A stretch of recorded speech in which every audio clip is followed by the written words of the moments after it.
sintiendo aquí en México, que además se viene aumentando como una bola de nieve conforme pasan los días, las horas, las semanas. A pesar de todo eso, hace algún tiempo se venía insistiendo de la necesidad de regularizar con estrictas medidas el sistema alimenticio. Alimenticio, dice, aquí en México. Bueno, en esas insistencias no se sabía en absoluto el tipo de problema que se nos avecinaba. Activistas, científicos y organismos internacionales les estaban advirtiendo durante décadas a la población sobre el avance y gravedad de la obesidad que nos estaba invadiendo aquí en México. Todo esto era causado en una buena medida por la falta de políticas integrales que mejoraran el programa alimentario del país y su consecuente mala alimentación. Sin embargo, la letalidad del COVID-19 entre personas con enfermedades crónicas reaviva el mencionado debate, tornando a urgentes las acciones para atender el problema. Coinciden especialistas de distintos sectores. Desde luego que la mayor imposición y negación a tomar medidas al entorno alimenticio en México, por lógica, han sido los causantes directos de esa problemática nacional. Y esa es la misma industria alimentaria, los que han llenado sus cuentas bancarias con sumas estratosféricas, aunque todo eso sea a costa de la salud de grandes y chicos a los que tienen cautivos con su basura chatarra, que se expande en cualquier parte donde se ubique un negocio, ya sea chico, mediano o de gran envergadura. Chatarra ultraprocesada que es consumida principalmente por la niñez y también, aunque en menor cantidad, por la juventud y el adulto consumidor.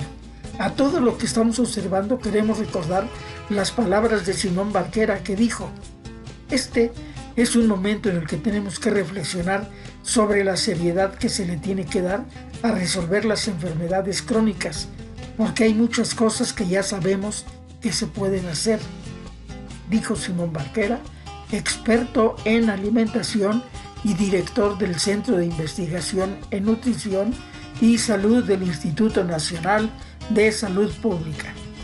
La clave en la letalidad de esta pandemia entre las personas que padecen obesidad es la inflamación crónica que genera esta condición en el cuerpo, que puede afectar el sistema inmune y la función pulmonar, ambos fundamentales en la lucha contra el COVID-19.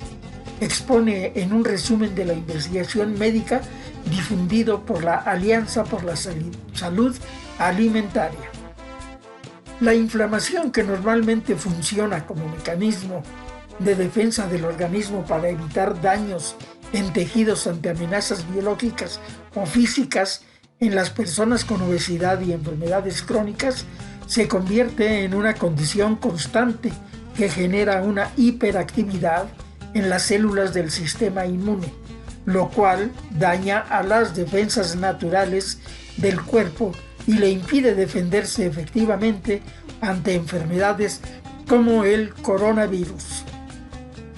Desde los primeros días de la pandemia, el Gabinete Médico del Gobierno mexicano ha resaltado que la prevalencia de enfermedades como sobrepeso, obesidad, diabetes, hipertensión, insuficiencia renal o cardiovasculares son derivadas de la mala alimentación y han facilitado más del 40% de las muertes de gran parte de la población que se han visto afectados por COVID-19. La magnitud de la epidemia de obesidad, sobrepeso y diabetes literalmente nos pesa poblacionalmente, y hoy enfrentamos una epidemia de COVID-19 con estos estragos prolongados de la mala alimentación, aseguró en una de sus conferencias de prensa el subsecretario de Salud, Hugo López-Gatell, quien lidera la respuesta a la pandemia en este país.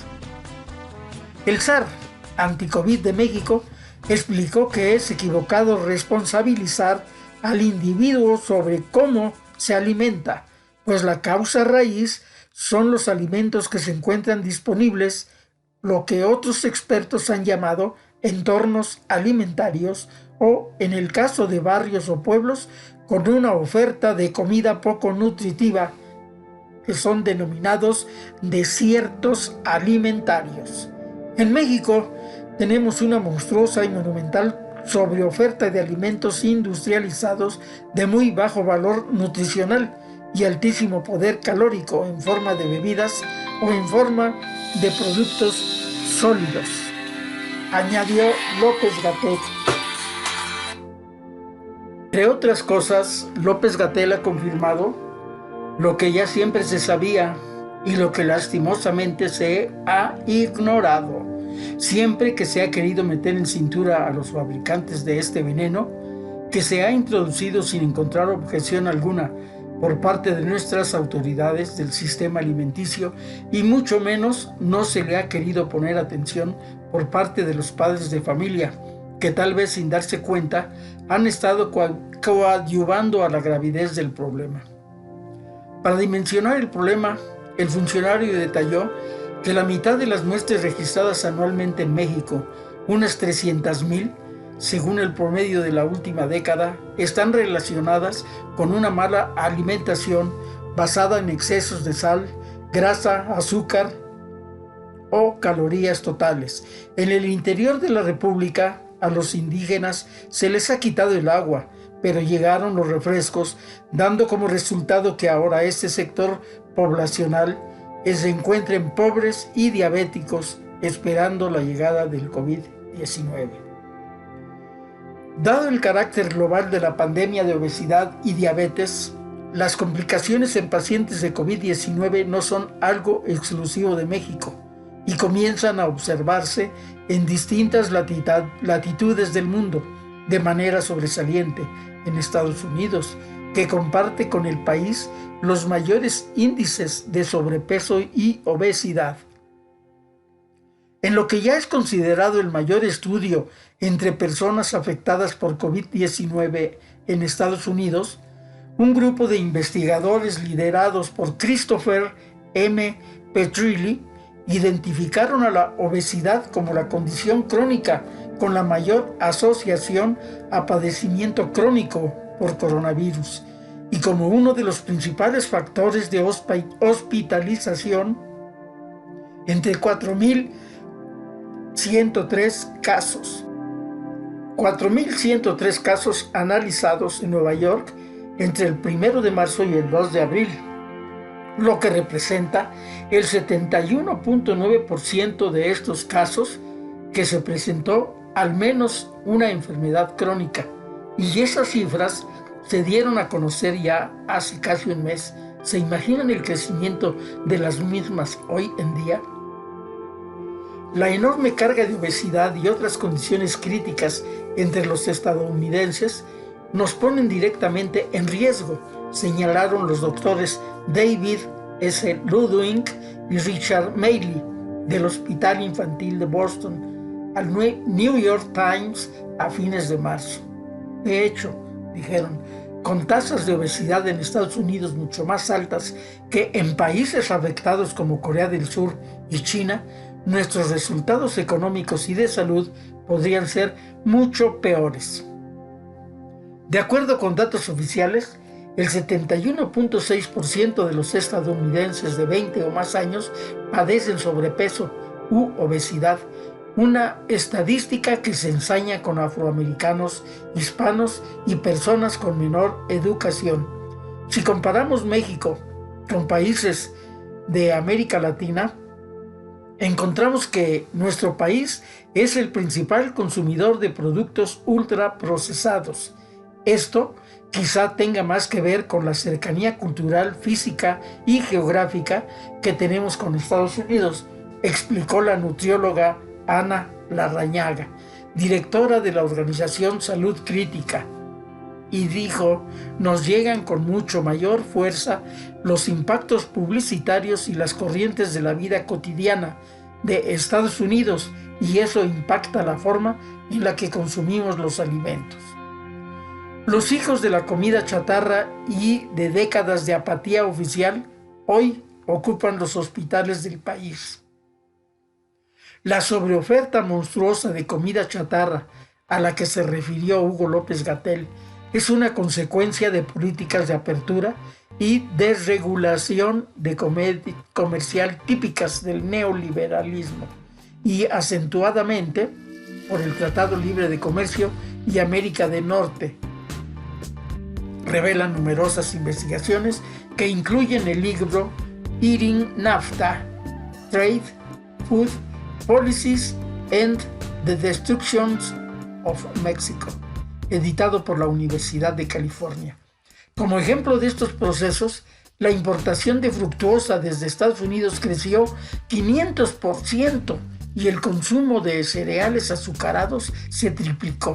El mercado mexicano fue inundado de aceites de soya y jarabes de maíz de alta fructuosa, reseñaba el experto en políticas alimentarias Braulio Torres Terán en un texto publicado por la revista Nexos desde el año de 2018. México necesita una política nacional de alimentación que articule programas y sectores con el objetivo final de mejorar nuestro sistema de comida. Eso significa producir, procesar, distribuir, querer consumir, saber consumir y tener acceso a consumir comida más balanceada, donde comamos una mayor proporción de legumbres, semillas, nueces, verduras. La meta de una política nacional de alimentación debe ser que haya más disponibilidad, acceso y consumo de comida variada, sana y de lenta digestión, escribió Torres. Tras la revelación de los datos que comprueban la letalidad del COVID-19 ante la comorbilidad por enfermedades crónicas, la sobreoferta de alimentos ultraprocesados y sus defectos en la salud ha vuelto a la conversación pública, pero ni la evidencia científica disponible ha podido convencer a segmentos críticos de la población, incluyendo a periodistas y líderes de opinión. Muchos de ellos continúan abordando el tema con filtros ideológicos. En diciembre de 2018, en su discurso de toma de protesta, el presidente Andrés Manuel López Obrador advertía que a causa de las políticas neoliberales tenemos el doble de enfermos de diabetes en comparación con países de América Latina, una cifra que en realidad corresponde a la mortalidad por diabetes. Minutos después, la analista económica Valeria Moy tuiteó: qué grueso que todos se traguen el cuento de que el neoliberalismo, que además no se ha implementado, tiene la culpa absolutamente de todos los males del país, hasta de la diabetes. La resistencia más reciente a las reformas al sistema agroalimentario ocurrió ante la iniciativa de ley de etiquetado frontal, una medida obligatoria que haría más fácil entender cuando un producto alimentario exceda los límites recomendados de azúcares, grasas o sodio. A fines de marzo, en plena pandemia, por la Cámara Nacional de la Industria de la Transformación, Canancitra, solicitó en una carta pública al gobierno federal que no se publicara el etiquetado frontal en el diario oficial de la Federación, de manera que no entrara en vigor. El argumento de la gremial alimentaria era que la medida causaría gastos imposibles de pagar en medio de la crisis, ocasionando un impacto económico negativo a la industria. El gobierno mimó a la chatarra por años. Hoy, el COVID-19 ataca a un México de obesos y diabéticos. Estos argumentos fueron respaldados por personajes en medios de comunicación nacional como Sergio Sarmiento o Paco Calderón, en sendas publicaciones para el diario Reforma. El primero descalificó el etiquetado como una medida de activistas dentro y fuera del gobierno para atacar a los capitalistas que producen alimentos procesados, mientras que el segundo aseguró que lo que se busca con la iniciativa no es proteger al consumidor, sino destruir las marcas, En tanto, este tipo de etiquetado ha mostrado su eficiencia en países como Chile y Perú y ha sido recomendado por organizaciones como la UNICEF y la Organización Mundial de la Salud. El impuesto a las bebidas azucaradas, otra medida cuestionada por comentaristas como Sarmiento, fue reconocida a fines de 2018 por un comité de la prestigiada revista científica The Lancet, por la forma en que fue impulsada desde la sociedad civil en México. Nos hemos enfrentado a todo tipo de críticas, hasta algunas que caen en lo ridículo, como decir que es una política con intereses socialistas, aseguró Ana Larrañaga, una de las muchas expertas que impulsaron el etiquetado frontal en el Congreso de la Unión. Esto es realmente una política de salud que se ha estado tratando de impulsar por muchos años y apenas en este momento encontramos una Secretaría de Salud y un Congreso más receptivo a esta propuesta, agregó la directora de Salud Crítica. Los antojitos no son comida chatarra como han tratado de hacérnoslo ver. Un argumento común entre los críticos de regulaciones más astringentes para los alimentos ultraprocesados es que estas medidas no alcanzan a la comida de la economía familiar, la que se vende en los puestos de tacos, tamales, quesadillas, tortas o cualquier otra del variado repertorio popular mexicano. La verdadera causa de obesidad y enfermedades crónicas es la fritanga, que come el grueso de la población, señalan incluso en cartones. Se trata de un error común según los resultados de la Encuesta Nacional de Salud y Nutrición en Sanud 2018, pues la comida rápida y los antojitos mexicanos se encuentran en el penúltimo lugar de consumo de alimentos no recomendables. En cambio, en los primeros lugares de consumo están las bebidas azucaradas, botanas, panecillos, cereales, bebidas lácteas, yogurts ultraprocesados. La omnipresencia de la comida chatarra en México y su desplazamiento de la comida tradicional es tal que a fines de 2018, la directora de Salud Pública de la Organización Mundial de la Salud la describió como inaceptable y aseveró: cada vez que voy a la Ciudad de México me da mucha tristeza ver que es muy difícil comprar una fruta o algo que no tenga un aditivo o azúcar, aseguró la doctora María Neira. Es muy difícil sentarse a comer en la mesa de un amigo mexicano y que no te pongan una bebida carbonatada en la mesa. Que te ofrezcan agua se ha vuelto algo difícil. Es algo inaceptable en un país como México, que tiene una cocina tradicional tan importante. Clasificar los antojitos mexicanos como no alimento recomendable y ponerla junto a la comida rápida es un error que no permite identificar distintos niveles de calidad en el vasto universo de la comida tradicional mexicana, el cual la ESANUD podría corregir desagregando mejor sus datos, recomendó la nutrióloga Ana Larrañaga. Si hay algo que yo criticaría de esta encuesta es que hayan puesto esos dos indicadores en el mismo nivel, porque sí, hay antojitos mexicanos que pueden ser grasosos, pero también hay muchísimos que pueden ser extremadamente saludables, afirmó. Como por ejemplo Larrañaga refirió a los tlacoyos, uno de los tantos productos disponibles en puestos hechos con maíz nixtamalizado o azul, queso, frijoles o habas y cocidos en comal. Los tlacoyos son ricos en proteínas, fibra, antioxidantes y compuestos que regulan el colesterol y los niveles de glucosa en la sangre. Valores nutricionales similares pueden hallarse en sopes, tacos, tlayudas, tetelas, corundas y tantos otros tradicionales, en su mayoría elaborados con los ingredientes típicos de la gastronomía mexicana.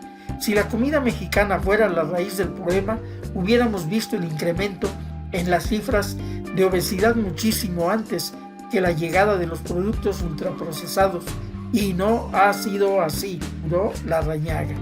Vimos el incremento desde que comenzaron a aumentar en México los puestos de vida, desde que se empezaron a llenar las escuelas de papitas, helados, refrescos y todos esos productos. Necesitamos un cambio urgente en el sistema agroalimentario. La Organización Mundial de la Salud dice: 75% de nuevas enfermedades en humanos vinieron de animales. Matar al planeta pasó la factura. En distintos lugares del mundo la crisis por COVID-19 está llevando a repensar el sistema agroalimentario. Por ejemplo, en Estados Unidos, los inmigrantes que trabajan como jornaleros fueron designados trabajadores esenciales, mientras que en Inglaterra, los episodios de escasez de algunos productos detonaron una nueva conversación sobre el sector que fue respaldada por el diario The Guardian en una editorial. En México hay más de 6 tipos de políticas que se podrían aplicar con suficiente efectividad en relación a su costo para reformar el sistema agroalimentario, varias de las cuales se han impulsado por años ante la resistencia de la industria, explicó Simón Barquera, reciente ganador del premio Gerardo Varela, el máximo galardón del gobierno mexicano en el área de salud pública. Como que se va postergando, cuesta trabajo lograr voluntad política y hay una gran interferencia de la industria. Este tipo de eventos, la pandemia, nos deben de hacer reflexionar muy fuerte que no vamos a salir como país de la pobreza y no vamos a lograr un desarrollo adecuado con salud y bienestar si no abordamos la alimentación de la manera más seria, insistió Barquera.